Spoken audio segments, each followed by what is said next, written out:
Good evening. Thank you for the opportunity to speak this evening. My name is William Jones. I am mayor of the city of Temple. My comments are my own. They do not represent an official position of the city of Temple, and they do not represent a position of the city council for the city of Temple.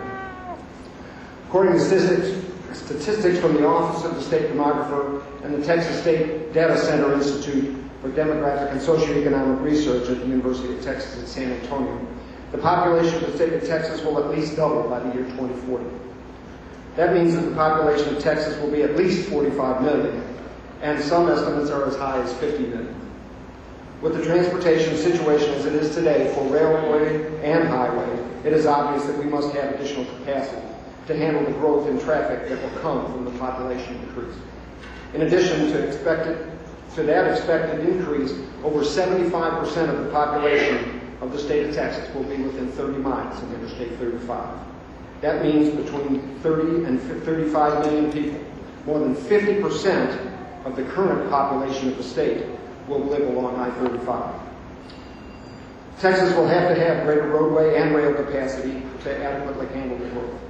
Although it will be a tremendous economic boom for the state, we have seen in the past 20 years that the tax base alone will not adequately fund the building of this system.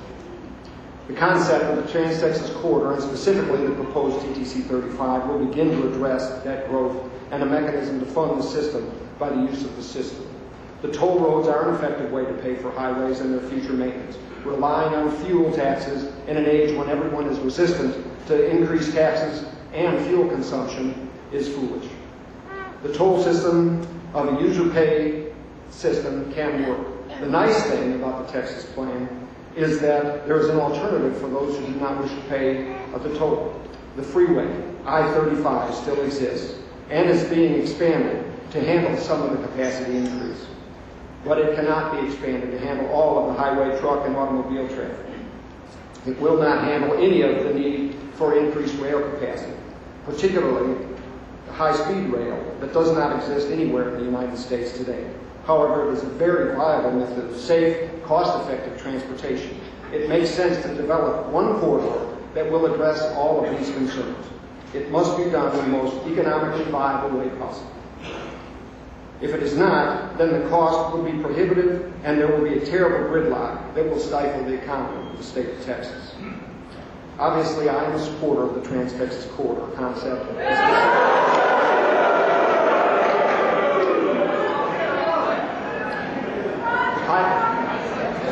Can we settle down, please? I am in support of the recommended preferred corridor alternative through the Central Texas area. It is important that the corridor be close to I-35 and it be most beneficial to relieve the traffic from I-35 and yet be viable for the population that lives along I-35. It is, however, important that I-35 continue to be a priority for the Texas Transportation Commission to be expanded to handle the maximum amount of capacity possible through the areas. I want to say thank you to the Texas Department of Transportation for holding this public meeting, and thank you to the citizens for attending the meeting as well. It is important to have the public input to make the highway system the best that it can be. The system is designed this way for a purpose. Already we have seen changes to the Trans-Texas Corridor plan. Can you wrap it up for me, Mayor? I'm sorry? Will you wrap it up for me?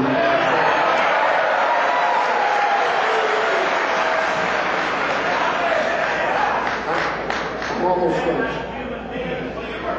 If I were running for governor, I'd have a little bit more time as the governor did.